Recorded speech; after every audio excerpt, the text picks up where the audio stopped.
What if the reason you feel tired, reactive, and slightly on edge most days is not your workload, is not your personality, not motherhood, but the space you're living in? What if most modern environments are intentionally designed to keep you stimulated and your nervous system never gets to switch off? And what if the place that's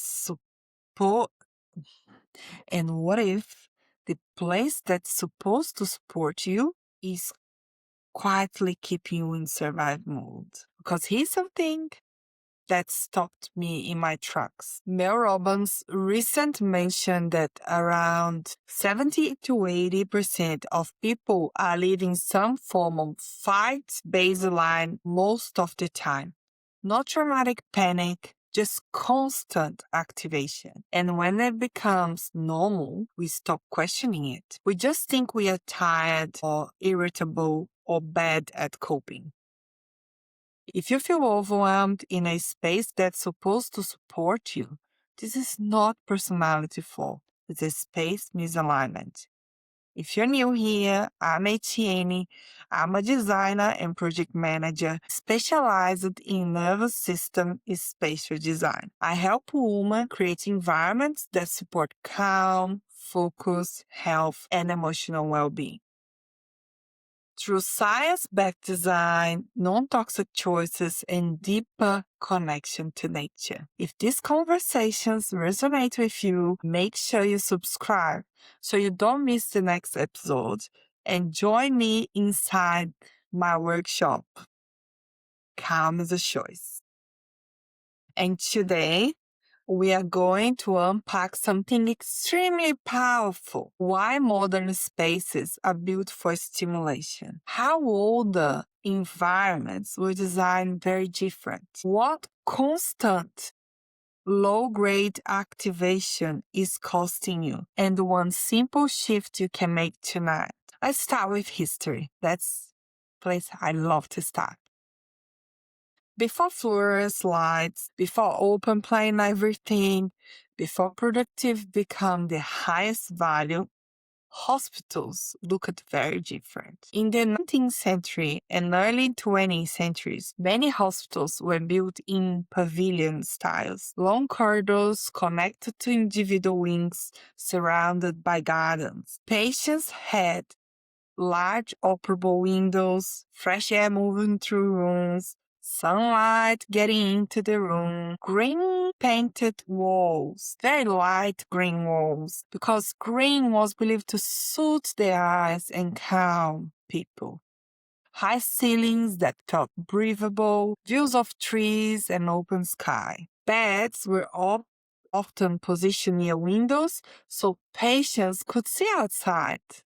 Some wards had herbs or flowers nearby, and some places even had herbs inside of the rooms because the essence of nature were believed to support the healing. And interestingly, modern research now supports what those architects instinctively did in the past.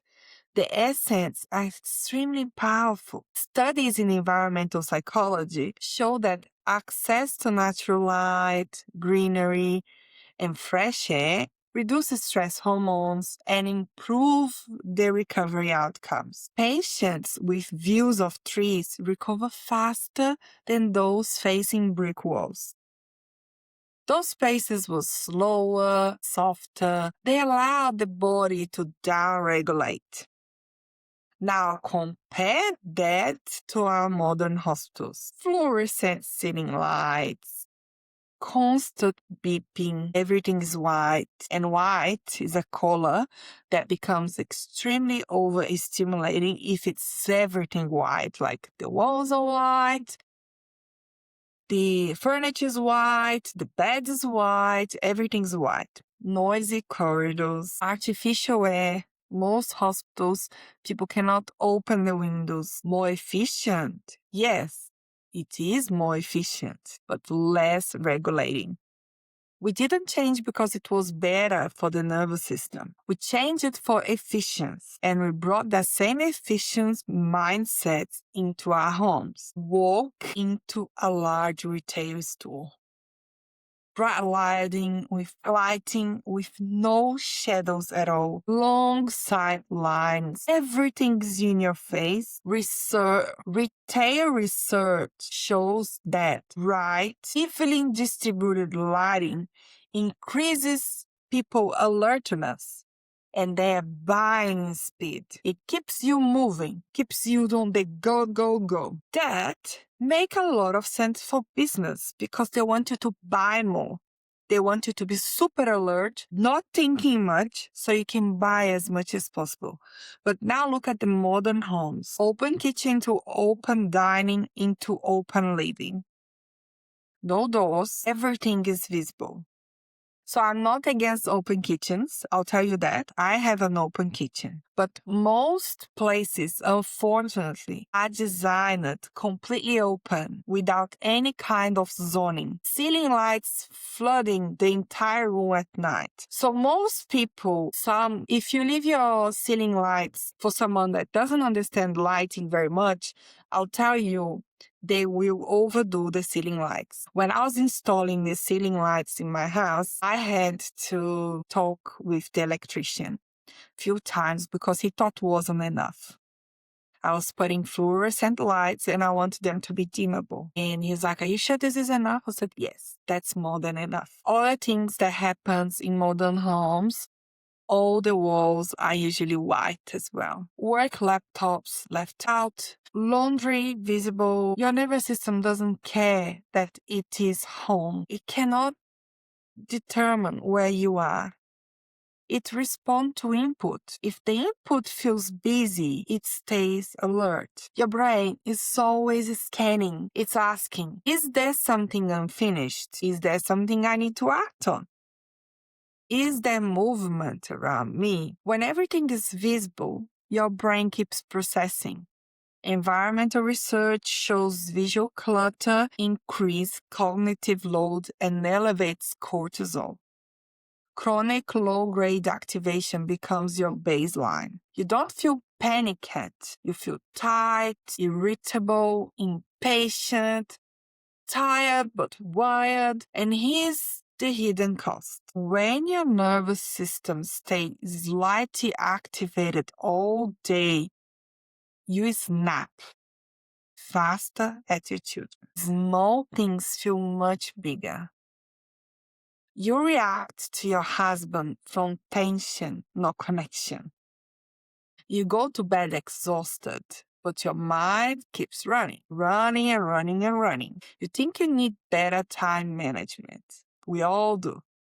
That's all we think about. But what you actually need, it's less sensory demand. High achieving women internalize this.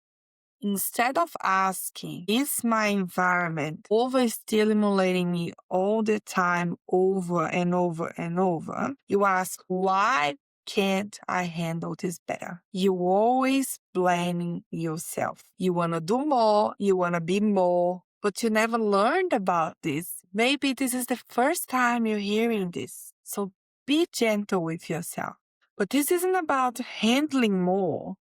It's about reducing the input. When you organize your space to stop stimulating you all the time, your body just softens up. You don't need to do anything. Yes, there are many other tools in life.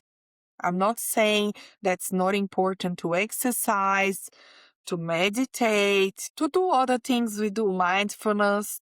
That's not what I'm saying. I'm just saying that when you regulate your environment, it's so much easier for you to auto-regulate because you don't have that constant noise going around you, activating you.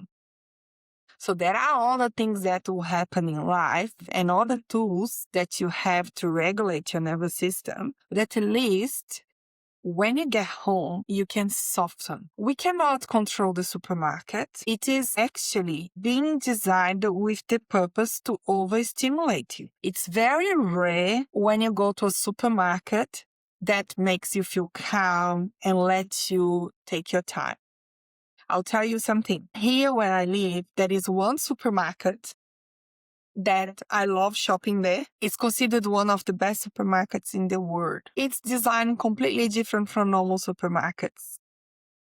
It is designed with the purpose for people to stay there. It has live piano, and inside the supermarket they have a bakery, they have a little restaurant, and there is a lot of elements on this supermarket that makes people relax and want to stay there. However, 20% of the supermarkets, they want to go, buy as much as possible, and go home. They don't want you to spend time there. So let's make this practical.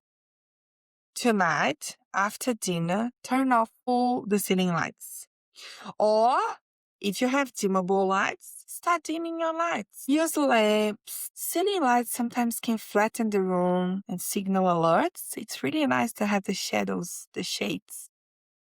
Lamps create contrast, depth, and softens. Your body responds quickly to light changes. Second shift, hide one category completely. Anything that's right now is on the back of your mind. You will know when you know. Shoes, toys, paper. Not organized, perfect. We can talk more about that. There are many ways to structure how you organize everything. But just for now, just take out of sight to help you just to disconnect a little bit. Because your brain doesn't just see the object. It sees responsibilities. Less visual means less demand. Less demand means less activation. The world outside is built for urgency, for noise, for performance, for constant movement. But your home was never meant to feel like that. It was meant to hold you, to soften on you, to let your shoulders drop. You deserve at least one space in your life that's not asking anything from you. It's not something you force, it's something you design. If you're ready to stop coping with your space and start regulating through it, this is your first step. Join me on my webinar if you want to start making intentional choices. I'll leave the link on the show notes. Remember, it's not about perfection. It's about one conscious choice at a time.